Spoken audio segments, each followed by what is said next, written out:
Hello guys, ഇന്നൊരു കുട്ടി day in my ലൈഫാണ് കേട്ടോ.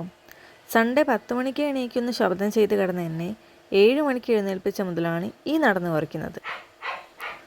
എന്നെ മാത്രമല്ല കേട്ടോ, ഇവന് പാവണ്ടോ നല്ലപോലെ ഉറങ്ങിയേനു. എന്തായാലും എണീറ്റതല്ലേ, സോ ഒരു കട്ടൻ ചായ കുടിച്ച് സ്റ്റാർട്ടാക്കാമെന്ന് വിചാരിച്ച്. ഇത് കുടിക്കുമ്പോൾ കിട്ടുന്ന എനർജി വേറെ ഒന്നും കുടിച്ചിട്ടോ എനിക്ക് ഇതുവരെ കിട്ടിയിട്ടില്ല. ചായയും പിന്നെ പുട്ടും പഴവും. പുട്ട് എനിക്ക് ഇഷ്ടമല്ലെങ്കിലും നമുക്ക് കുറേ പണികളുകൊണ്ട് കഴിക്കാമെന്ന് വെച്ച്. ഇന്നത്തെ ഫസ്റ്റ് ഡ്യൂട്ടി ഇവനൊന്ന് വാഷാക്കണം. അതിനായിട്ട് ഞാനും എൻ്റെ അനിയനും കൂടി അടുത്തുള്ള കടയിൽ പോയിട്ട് അതിന് വേണ്ട സാധനവും വാങ്ങി നേരെ വീട്ടിലേക്ക് വന്ന് വണ്ടി വാഷാക്കാൻ തുടങ്ങി. ഒരു പക്ഷേ ഞാൻ ഏറ്റവും ഇഷ്ടപ്പെട്ട് ചെയ്യുന്നൊരു ജോബായിരിക്കും ഇത്. അതിന് പിന്നിലൊരു കഥ ഉണ്ട് കേട്ടോ. നമുക്ക് എല്ലാവർക്കും ഉണ്ടാവില്ലേ വലുതാവുമ്പോൾ നേടിയെടുക്കണമെന്ന് തോന്നുന്ന കുറച്ച് ആഗ്രഹങ്ങൾ. എനിക്കും ഉണ്ടായിരുന്നു. അതിലൊന്നാണ് ഒരു 2 വീലർ എടുക്കുക എന്നുള്ളത്. 18 വയസ്സാവാൻ വേണ്ടി കാത്തിരിക്കുന്നു. അങ്ങനെ കാത്തിരുന്ന് 18 വയസ്സായപ്പോൾ ഫ്ലഡ് നിപ്പ അങ്ങനെ കുറേ ഇഷ്യൂസ് വന്നിട്ട് ലൈസൻസ് എടുക്കാൻ ലേറ്റായി. അങ്ങനെ 2021 എനിക്ക് ലൈസൻസ് കിട്ടി. ആ ടൈമിൽ ഞാൻ പഠിക്കായതുകൊണ്ടും സ്വന്തമായിട്ട് ക്യാഷ് ഏൺ ചെയ്ത് വണ്ടി വാങ്ങണം എന്നുള്ളതുകൊണ്ടും 2 വർഷത്തേക്ക് അത് ഫയലിൽ സൂക്ഷിക്കാൻ മാത്രമായിട്ടുള്ളൊരു കാർഡായി. അങ്ങനെ 2023 ഞാൻ ജോബിന് കയറി.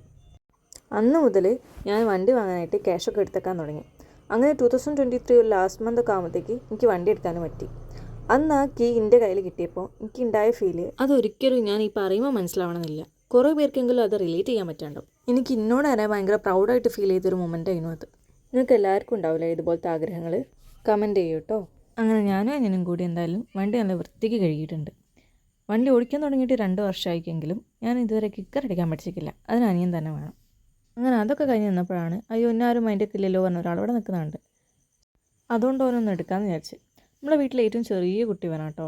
കണ്ടാൽ പാവം പോലെ തോന്നെങ്കിലും കയ്യിലിരിപ്പ് അത്ര പാവത്തിൻ്റെ ഇല്ല. അങ്ങനെ എല്ലാം കഴിഞ്ഞ് വരുമ്പോഴത്തേക്ക് ഉച്ചയായിട്ടുണ്ട്. സോ ഫ്രഷായി ചോറും മീൻകറിയും മീൻ പൊരിച്ചതും ഒക്കെ ആയിട്ട് നല്ലൊരു ഊണും കഴിച്ച് കുറച്ച് നേരം ഒന്ന് ഉറങ്ങാമെന്ന് വിചാരിച്ച്. അങ്ങനെ ഉറങ്ങി നീച്ചപ്പോഴാണ് എൻ്റെ ഫ്രണ്ട് വിളിച്ചിട്ട് നമുക്കൊരു സ്ഥലം വരെ പോയാലോ എന്ന് ചോദിക്കുന്നത്. അങ്ങനെ വേഗം ഡ്രസ്സൊക്കെ മാറ്റി പോകാൻ വേണ്ടി ഇറങ്ങി. ഇന്ന് നമ്മൾ പോകുന്നത് 700 വർഷത്തിലധികം പഴക്കമുള്ള ഒരു പള്ളിയിലേക്കാണ്. ഇത് കാണുമ്പോൾ തന്നെ നമ്മൾ കോഴിക്കോട്ടുകാർക്ക് മനസ്സിലാവുണ്ടാവില്ലേ? അതെ, കുറ്റിച്ചിറയുള്ള മിഷ്കാൽ പള്ളി. കേരള ടൂറിസം ഭൂപടത്തിൽ ഇടം നേടിയ ഈ പള്ളി നിർമ്മിച്ചിരിക്കുന്നത് ക്ഷേത്ര മാതൃകയിലാണ്. യമനിൽ നിന്ന് കച്ചവടത്തിന് വന്ന നെഹൂദ മിഷ്കാൽ എന്ന ആളാണ് ഈ പള്ളി നിർമ്മിച്ചത്.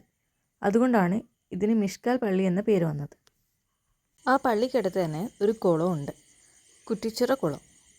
വൈകുന്നേരങ്ങളിൽ ഫ്രണ്ട്സൊക്കെ ആയിട്ട് വന്നിരിക്കാനും ഫോട്ടോസൊക്കെ എടുക്കാനും പറ്റിയൊരു സ്ഥലമായിരുന്നു ഇത്. അങ്ങനെ കുറച്ച് നേരം അവിടെ ഇരുന്ന് വിശന്നപ്പോൾ അവിടെ അടുത്തുള്ളൊരു ഹോട്ടലിൽ കയറിയിട്ട് പൊറോട്ടയും ചൂട് ചിക്കൻ കറിയും ഓർഡറാക്കി. നല്ല വിശപ്പുള്ളതുകൊണ്ടാണോ എന്നറിയില്ല, രണ്ടിനും നല്ല ടേസ്റ്റ് ഉണ്ടായിരുന്നു. അങ്ങനെ അതും കഴിച്ച് ബില്ലും കൊടുത്ത് ഞങ്ങൾ അവിടെ നിന്ന് ഇറങ്ങി. എൻ്റെ ഈ കുട്ടി വ്ളോഗ് നിങ്ങൾക്ക് ഇഷ്ടമായിട്ടുണ്ടെങ്കിൽ please subscribe my channel for കുട്ടി കുട്ടി വീഡിയോസ്.